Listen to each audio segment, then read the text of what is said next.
So in this video, we are going to discuss teeth, and we're going to start off with baby teeth.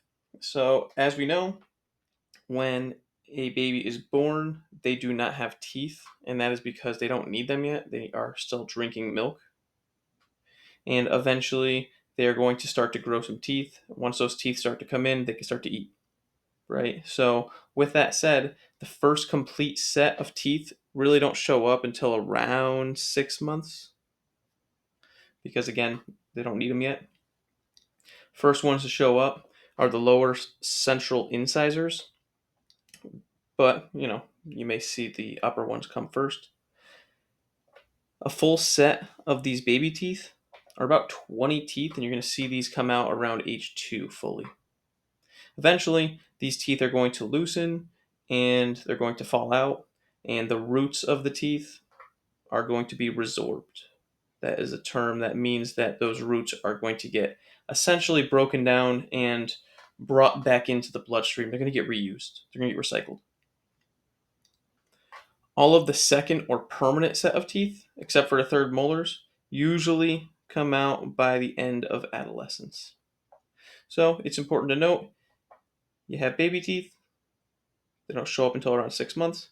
And then underneath them, you don't see them yet, but you have the adult or permanent teeth getting ready to come next. But those don't really come out until they're around 8, 9 years old, maybe a little bit older.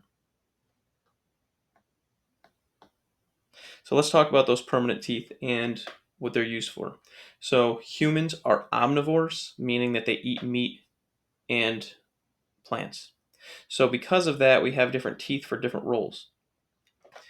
In the front, we have our incisors. We have 2 incisors, and these are important for cutting our food up, as well as our canine teeth that are used for tearing food. Again, canine refers to, like a dog, like dog teeth. They're going to be used for shredding food, such as meat. Right, our incisors are going to be used for cutting food. So, for example, if you bite into an apple, the incisors are going to help to cut through that fruit, whereas canines are used more so for tearing food, for example, meat off a bone. We also have our molars. We have 2 premolars, or our bicuspids, which are used for grinding, as well as the 3 molars, or our tricuspids, based on their shape, the bi and tricuspids. Both are used for grinding our food.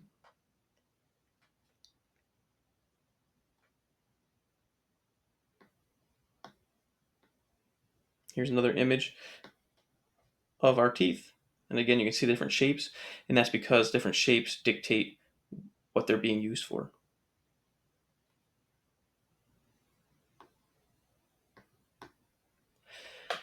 What does a tooth look like? So what's going on internally? So the first part is the part most of us are aware of, which is the enamel, right? It's the outside of the tooth. So the enamel of the tooth is important because it is the hardest substance in the body that covers the crown of the tooth, and it's primarily made of calcium phosphate. So this is going to make sure your teeth are nice and hard, so that way when you're biting food, you can break down your food and not break your teeth. Under the enamel, in yellow here, we can see the dentin.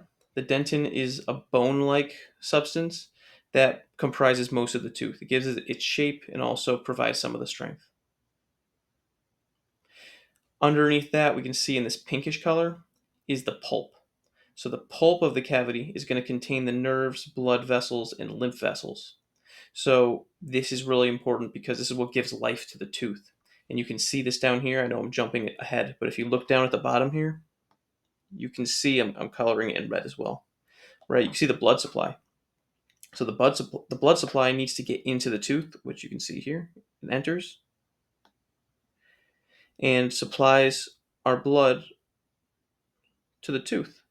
This way your tooth can stay alive, right? So blood is necessary. It gives it the nutrients that it needs so that it can have energy, so it can stay alive. It can supply blood to all that. So again, when it comes to bones and teeth, we don't really think about the need for blood, right? But these cells still need blood to stay alive. So with that said, we have this pulp cavity that has all of these things. And we know that we may have gotten into it or broken into it when it hurts really badly when we eat, because that's an example of a cavity. So a cavity would be something that cuts through the enamel and dentin and can enter the pulp cavity. It doesn't feel good because of those nerves, right? So it is important we have those teeth, that our teeth have the blood. If we cut off the blood supply, then our tooth might die, which is scary, right? We don't want our tooth to die because then it'll just rot and then it'll eventually fall out and then you lose the tooth. So it's important that we maintain the blood supply to the tooth. Next up, the gingiva. The gingiva is our gums.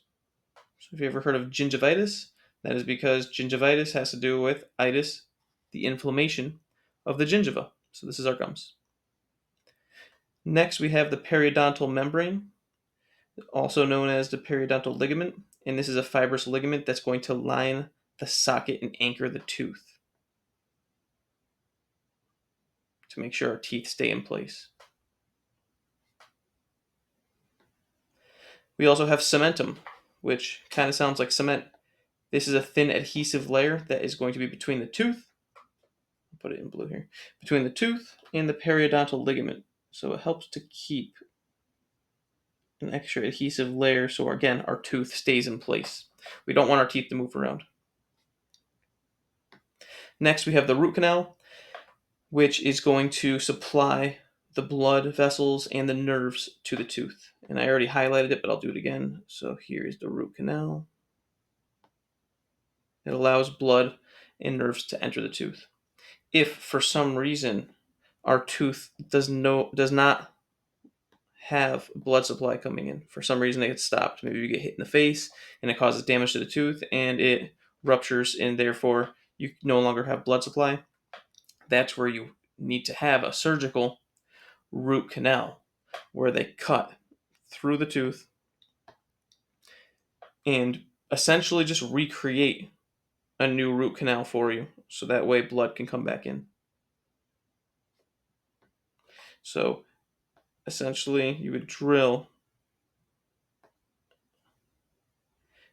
in hopes to reopen that root canal so blood can once again travel through your tooth and keep it alive.